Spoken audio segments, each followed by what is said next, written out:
Hello and welcome to Battle of the Christmas Movies between Lifetime and Hallmark. Alright, be sure to subscribe and hit that notification bell. First up is Lifetime. First movie is called In Love by Christmas. So this one has got a woman who just became regional manager and is looking to buy an inn for a big hotel company that she's working for. The inn is back in her hometown, so she decides to go back for the holidays along with business and pleasure at the same time. But it turns out she's not the only one that's interested in buying the inn. An old friend that she knew back in high school, well, they were somewhat friends, not really, they just kind of knew each other, but they didn't really run in each other's circles too often. But they reacquainted themselves, but it turns out he's interested in buying the inn himself and is trying to move back home. Pretty much in order to try to convince the owners, the guy, he's a chef, so he does a lot of like cooking and stuff like that, and he's got a new menu he would like to introduce to the inn to try to get them to be interested, like, oh, look at what I'm going to do with the menu and all this stuff. And for her, she's very into the decor of the place, so she says, well, I can set up a few things, just give you a taste of what the place could look like, and she makes it all nice looking and like refreshing. It basically comes down to all this time they're spending a lot more time together. Her grandmother happens to be dating his grandfather and they end up moving in together, so that was interesting. But all this time they're spending a lot of time together, they're enjoying their time. They're like, oh wow, you know, I didn't realize you were like this, but it's great spending time with you. And ultimately she ends up getting the inn after, you know, some chaos, because she didn't actually inform the owners that she wasn't going to be staying in town. She was just going to buy it for the company and then go back. But he was trying to stay, and there's this one grumpy, mean girl or whatever that she knew back in high school as well, and was determined to make sure she didn't get the inn. So she kind of almost sabotaged the whole thing for her, but eventually she does get the inn. But my only issue is they do end up, you know, going together because she's a regional manager now. She has to move to New York, which is only a couple hours away from the actual town. But my only problem with how it ends up is, okay, she gets the inn, basically her company, a big hotel company, corporation, they get the inn, but she wants the guy to be the chef for the restaurant that is going to open in there and all that stuff. My only thing is, I'm a huge proponent of like owning your own business or owning your own thing, and I feel like, well, yeah, that's great, now he's working in, you know, the inn, but it's really for this big hotel company that can basically now do whatever they want with the place, because they could always change their mind and say, well, you know what, we want a more fancy chef, and then they could fire him, and then what? And with her, she might not always work there, she might not always be the regional manager. Things change, life plans change, so, or they could fire her too. Not to be a downer or anything, that they'll both lose their jobs, but I'm just saying there's a lot more risk when it comes to that. It's like there's still risk when you own your own business as well, but at least it was your own. And as opposed to you have a vision, but you have to carry out that company's vision, what they want at the end of the day. So that was my only thing. I would have preferred it if he got the inn, because he would have owned it. He was living in the town. And I just felt like, I don't know, as weird as it sounds, owning your own business is quite risky, but I still feel like there's a little bit more security, at least when it comes to your own ideas, your own plans. And he's from that hometown, so he's going to hold it far more dear to his heart than a big corporation might. Not to say all big corporations are just uncaring, but I'm just saying you could do all this work for a huge company, but at the end of the day, they could still let you go, and then what? You've got to start all over again. So that was my only thing. But alright, next up is called The Christmas Setup. Now this one has Fran Drescher, which I love, from The Nanny. So it was really great. She plays her mom in this one, and her son is coming home from the holidays. Both of her sons come home from the holidays. The oldest is in the military, and the youngest, Hugo, he's a lawyer in New York, but they live back in Wisconsin, and he's coming home to Wisconsin, and it turns out he meets a guy he once knew in high school named Patrick. The interesting thing about this one is actually the two male lead characters, love interests and stuff like that, they actually married in real life. So Hugo and Patrick, the real people, they're married in real life. So, and they had very interesting on-screen chemistry. So that, because that does not always translate. Just because you're dating someone doesn't mean you're going to do well on screen with them. But they actually did have that. I don't know what their life is like off screen, but this was my first introduction, and to know they were really married, I was like, okay, cool. They have really good chemistry together. So, of course, yes, it's two male leads that are gay, and they end up together. It turns out they did like each other back then, but you know, things never happened. But now they have a chance to reconnect.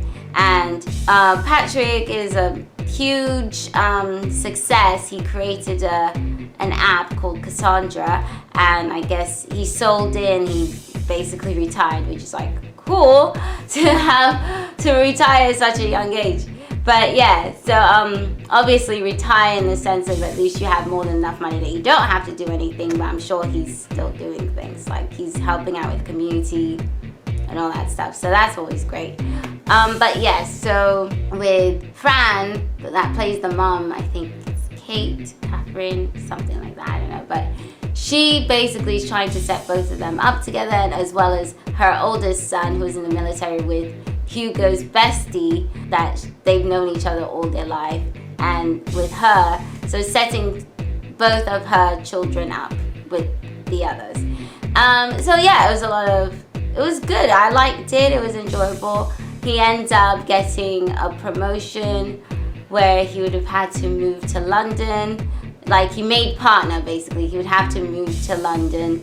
But now that he has his life here, I think ultimately he decided he's not going to move because he's now found someone he really cares about, and he just likes being with his family. Yeah, but yeah, pretty much that was it. The brother falls in love with Hugo's best friend, and Hugo falls in love for him, you know, finds love for himself as well.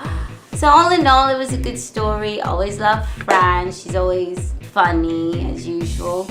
Yeah, I definitely liked it. It was good. So yeah, good Lifetime. Next up is Hallmark. Okay, I have to say by far, this one was my favorite of this bunch. So Hallmark gets 2 thumbs up just because of how much I truly loved this one. Yeah, so I have to say, all in all though, overall the drama wasn't like off drama, like, oh, where did that come from, or that was just so unnecessary. It was like drama that would have happened obviously in all of them.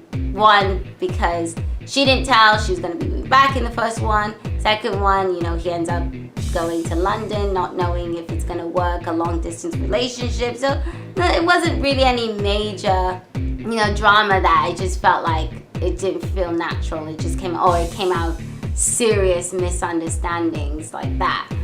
But yeah, alright, back to Hallmark, which I liked this one. It's called Love Lights Hanukkah. So I truly love this one. It's about a woman who is a chef as well. She owns a restaurant.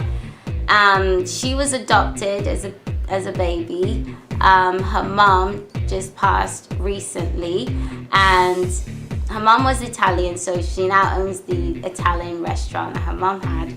And it turns out that was the only family she had that she knew about. So she does a DNA testing to try to see if there's any other family out there for her. She gets a match.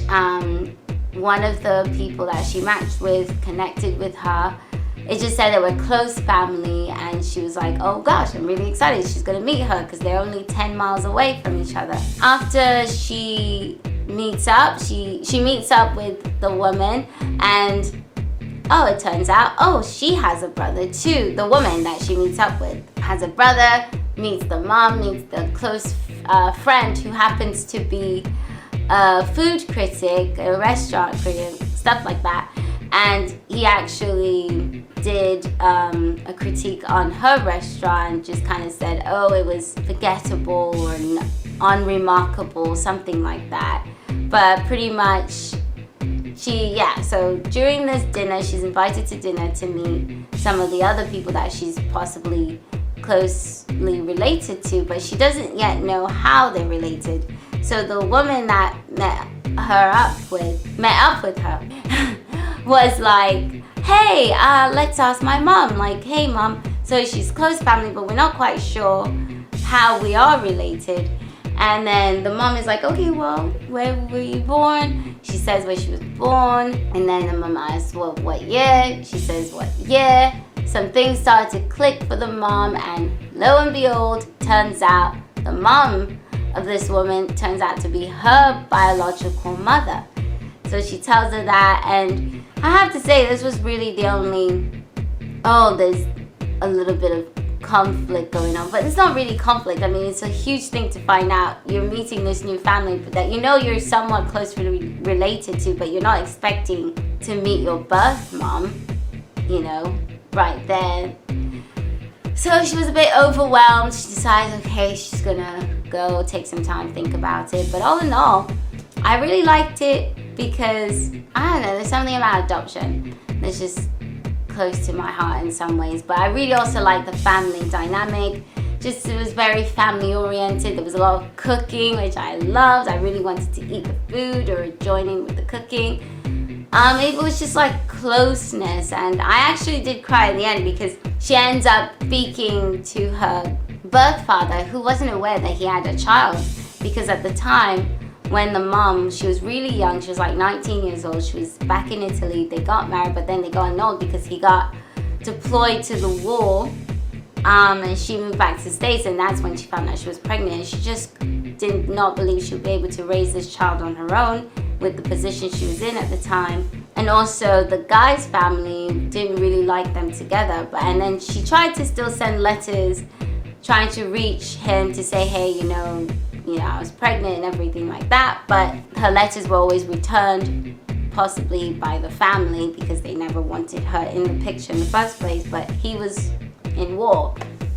So years go by, obviously, but now he knows that they have a child together. So at the end, you know, they end up talking, and I just love the reconnection. He's like, oh my goodness, he's like, oh, happy, and he's like, will you come visit me in Italy? And she's like, oh, I would love that.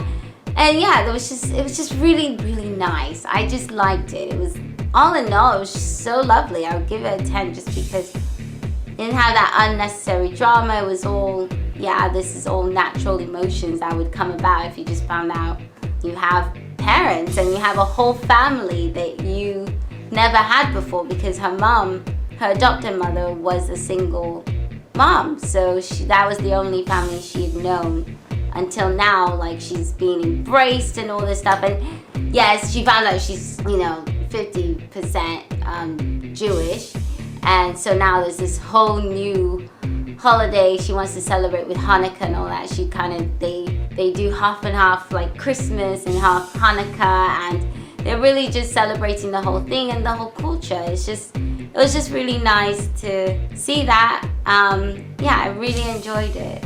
It was very sentimental and all that, and very heartfelt. And like I said, it was probably my favorite out of the three that I did watch. So good Hallmark. I really liked it. Yeah, it was really great. And obviously she falls in love with the food critic, and they end up spending a lot of time together. He kind of actually helped her through the transition of, discovering this new family and everything. So yeah, all in all, I really enjoyed it. I'll give all of them a 10 just because it was really good. But I have to say though, the Hallmark one, Love Lights Hanukkah, was by far my favorite of this bunch. Definitely check it out. All right, thank you so much for watching. See you next time. Bye.